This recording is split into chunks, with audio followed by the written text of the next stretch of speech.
दोस्तों नमस्कार। Colonel Ajay CO Ajay astro money guru first global astro finance digital channel से आपसे मुखातिब होता हूं। आज है मंगलवार 2 अप्रैल सन 2024। दोस्तों आपको याद होगा दक्षिण पश्चिम मानसून के बारे में हमने जो पिछले साल अपडेट दिया था वो लगातार सही साबित हुए हैं। साल 2021, साल 2022, साल 2023 हमारा अग्रिम अनुमान मौसम को लेके सही साबित हुए हैं। साथ साथ आपको याद होगा हमने आपको लगभग 2 महीने पहले ही एक अपडेट दिया था कि इस बार तेज़ गर्मी का प्रकोप अधिक बढ़ सकता है और तेज़ गर्मी के साथ साथ लू यानी हीट वेव का भी प्रभाव अधिक रह सकता है, क्योंकि ग्रह स्थिति अनुसार जब मंगल और शनि वायु प्रधान राशि के अंदर योग करते हैं तो ये एक भीषण गर्मी का प्रकोप का कारण बन जाते हैं। जानिए आगे की रिपोर्ट विस्तार से। दोस्तों आपसे एक विनम्र अनुरोध, यदि आप हमारे चैनल पर नए हैं और पहली बार आए हैं और अभी तक सब्सक्राइब नहीं किया है, यदि चैनल पसंद आए तो सब्सक्राइब अवश्य करिएगा। गौरतलब है कि इस बार गर्मी उम्मीद से अधिक भीषण गुजरने वाली है, जिसका पूर्व अनुमान हमने आपको दिया था। अब भारतीय मौसम विभाग भी सोमवार को एक प्री एस्टिमेट दिया है कि अप्रैल से जून तक देश का 85% हिस्सा हीट वेव यानी ज़बरदस्त गर्मी और लू के कई दौर देख सकता है। इसमें तापमान सामान्य से 5 डिग्री से भी अधिक ज़्यादा और साल 2023 में ये आंकड़ा 60% था, जो इस बार बढ़कर 85% हो गया है।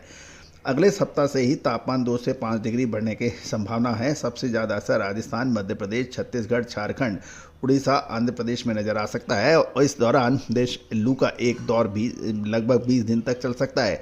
सामान्यतः इन महीनों में 4 से 8 दिन लू चलती है, लेकिन इस बार 23 राज्यों में 10 से 20 दिन का दौर बढ़ सकता है।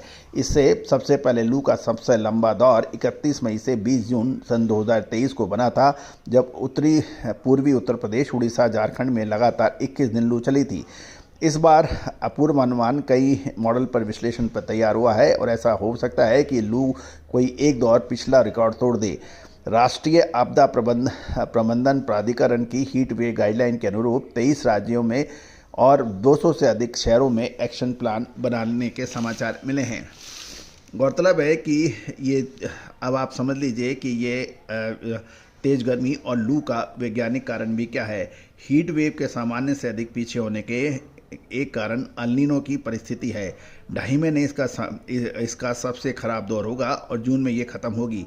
जलवायु परिवर्तन की बड़ी वजह 5 सबसे गर्म साल इस दशक यानी 10 साल में गुजरे हैं। साथ साथ ये भी समझिए कि आखिर क्यों चलती है हीट वेव। जब पहाड़ी स्थानों पर तापमान 30 डिग्री से ऊपर और मैदानों में 40 डिग्री से अधिक या सामान्य से 4.4 डिग्री ज़्यादा हो। दूसरा, मौसम विभाग ने के 36 सब डिवीज़न में से किसी एक या 2 से अधिक केंद्रों में लगातार ये स्थिति रहे। गौरतलब है कि यदि हम पिछले कुछ डाटा भी देखें और समझें तो साल 2020 में राजस्थान, हरियाणा, उत्तर दिल्ली, उत्तर प्रदेश, मध्य प्रदेश, महाराष्ट्र, विदर्भ और मराठवाड़ा, गुजरात व तेलंगाना में 21 से 29 मई के दौरान लगातार 9 दिन लू चली थी। इसके बीच तापमान 45 से 50 डिग्री तक पहुंच गया था। यदि हम साल 2021 को देखें, यदि हम 4 साल का डाटा ले रहे हैं, तो अप्रैल में एक दिन भी लू नहीं चली थी। मई और जून में लू के 3 दौर चले थे। साल 2022 में देखें तो 11 से 19 मार्च तक गुजरात, मध्य प्रदेश, पश्चिमी हिमालय क्षेत्र में 9 दिन, 27 मार्च से 12 अप्रैल तक, ये साल 2022 की बात कर रहे हैं हम, 27 मार्च से 12 अप्रैल तक, और उत्तरी पश्चिमी व मध्य भारत में 17 दिन, और 27 अप्रैल से 1 मई के बीच 5 दिन, और 12 से 16 मई के बीच 5 दिन। 3 से 5 जून तक समूचे उत्तर पश्चिमी राज्यों में 13 दिन तक लू चली थी। आखिरी दौर में तापमान 44 से 48 डिग्री तक चला गया था। ये साल 2022 की बात कर रहे हैं। अब हम पिछले साल यानी साल 2023 की बात कर रहे हैं। साल 2023 में 12 से 20 अप्रैल में बंगाल, बिहार, उड़ीसा, आंध्र प्रदेश में लू का पहला दौर चला था। दूसरा 31 मई से 20 जून तक बिहार, बंगाल में, और 21 जून से ये 21 दिन चला था, और फिर 11 से 21 जून तक पूर्वी उत्तर प्रदेश, झारखंड, उड़ीसा में लू का 12 दिन का प्रकोप लू का रहा था। अब जान लेते हैं कि फसलों पर इसका क्या प्रभाव है। यदि हम गेहूं की फसल की बात करें तो गेहूं की फसल पर इसका प्रभाव संभवतः नहीं पड़ेगा, क्योंकि मध्य प्रदेश में अभी तापमान 37 से 40 डिग्री के बीच है और अगले हफ्ते ये 42 डिग्री तक पहुंच सकता है। या गेहूं की लगभग 90% कटाई हो चुकी है।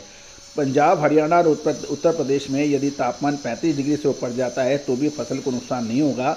और साल 2022 में लू ने गेहूं की फसल को प्रभावित किया था। इसके चलते दूसरे देशों से निर्यात रोकना भी पड़ा था। तो दोस्तों, ये था एक पूरा अपडेट और उम्मीद है कि आपको इसमें आपको पसंद आएगा। और यदि आपको पसंद आया है तो इसमें लाइक कीजिए और कमेंट बॉक्स में आपके इलाके में गर्मी की क्या स्थिति है उसको अवश्य कमेंट बॉक्स में लिखकर बताएं। All the very best, good luck, happy trading.